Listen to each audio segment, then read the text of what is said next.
7 prilli njihet edhe si dita botërore e shëndetësisë. Kjo ditë thekson edhe një herë rëndësinë që ka shëndeti dhe kontrollet rutinë me qëllim sensibilizimin dhe parandalimin në kohë të hershme të sëmundjeve të ndryshme, të cilat mund të identifikohen nga vetë pacientët. Qytetarët shkodranë e dinë vlerën e konsultave të shpeshta me mjekun, por theksojnë se nuk i kushtojnë mjaftueshëm rëndësi këtij procesi.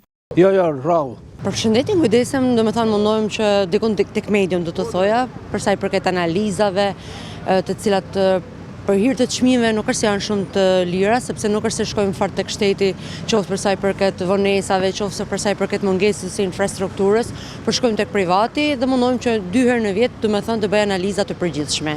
Jam e kujdesshme për veti, mendoj që edhe tjerët me majt kujdesin, më shumë me pas për veti kujdesin se me shku te mjeku. Kur të bash kujdesi vetit, edhe te mjeku shkan më pak. Që të bësh vizita është gjaja më e bukur. Edhe të bësh konsult, edhe me një shoqe me diskutu, se kam diçka, është e mirë t'jep një menim. Është e mirë të shkosh te mjeku i lagjës, në radhë parë, mos i shkosh edhe te mjeku profesional, vallai është diçka, por është e mirë që të bash jo vetëm dietë mjekësore, po edhe dietë ushqim dhe regjim në vetvete.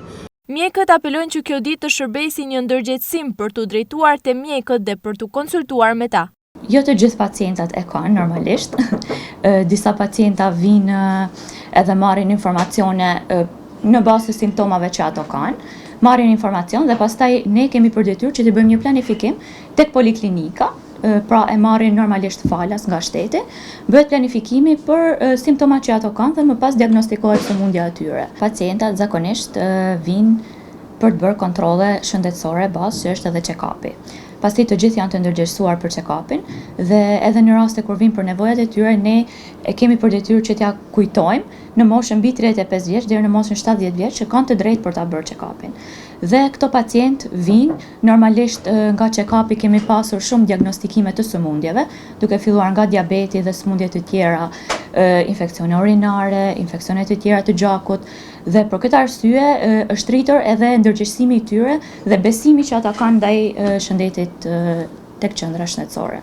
Kjo ditë duhet të shërbejë për të gjithë popullatën si një apel që shëndeti të jetë prioritet, duke kryer konsultat me mjekët e familjes, jo vetëm në raste kritike,